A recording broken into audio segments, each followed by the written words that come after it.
Mau push up boleh nggak? Boleh. Nah kalau push up aja boleh, masa salaman jadi nggak boleh? Kan sholatnya nggak selesai, gitu. Ini makanya perlu dilihat secara lebih cerdas lagi.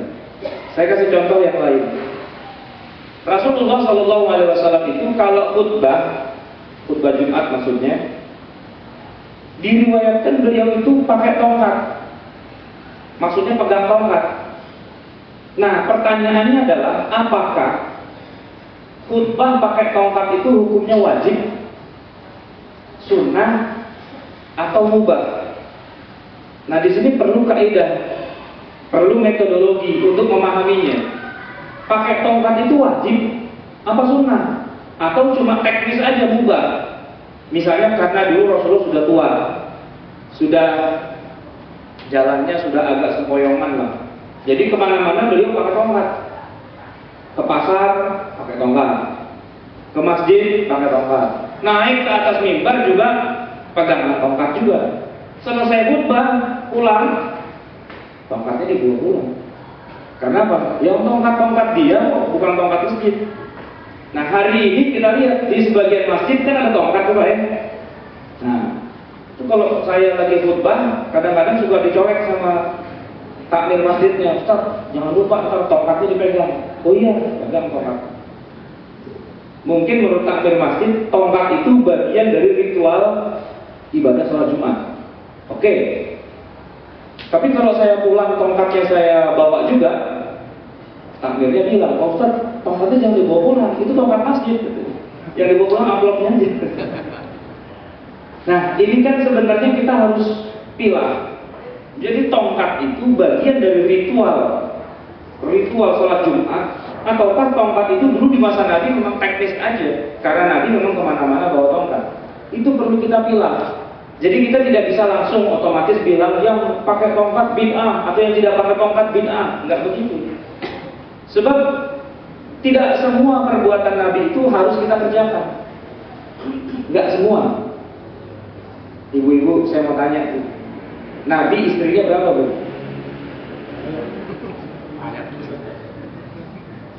Berapa istrinya?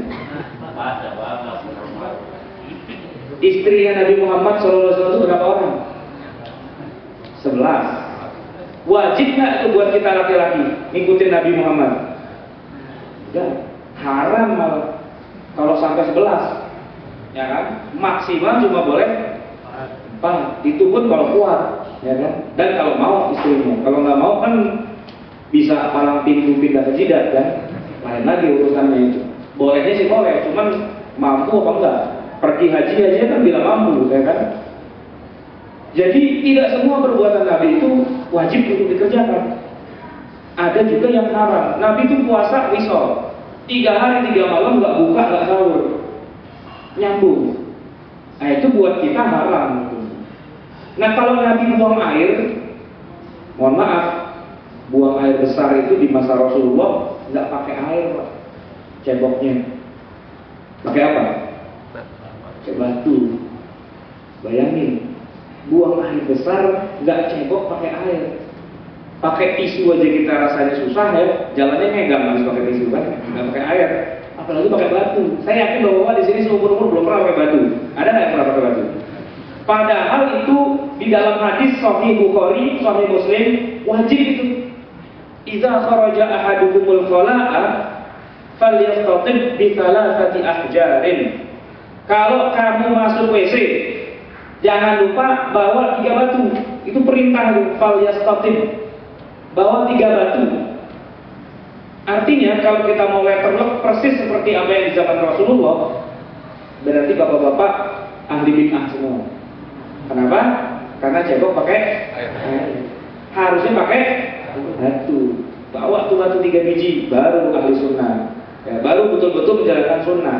Jadi ntar WC kita itu, di sampingnya harus ada material tuh, batu polar semua isinya, ya kan? Setiap mau masuk WC bawa batu 3 biji, gitu. Habis itu lempar. Nah, begitu. Itu kalau mau persis seperti apa yang di masa Rasulullah. Nah, sekarang kita melakukan misalnya doa kunut. Apakah itu bid'ah? ternyata sebagian ulama memang bilang bid'ah.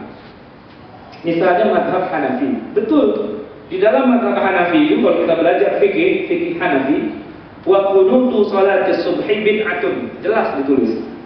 Kenapa? Karena beliau dan murid-muridnya tidak mensahihkan sebuah hadis tentang kunut salat subuh. Cuma ada cuma ketika Abu Hanifah mengatakan saya tidak menemukan hadis itu, ada ulama lain yang menemukannya. Dan itu adalah Al-Imam Asy-Syafi'i rahimahullah.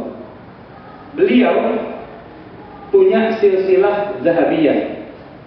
Jadi kalau orang dulu belajar hadis itu pakai sanad. Kalau sekarang kan cuma baca buku saja, di fotokopi dari internet dan sebagainya. Kalau dulu tuh ada sanadnya, ada ya, dari gurunya. Nah, sanad-sanad itu ada yang sahih, ada yang tidak sahih, macam-macam. Nah, sanad yang paling sahih itu adalah sanad yang sering kita sebut dengan istilah silsilah zahabiyah.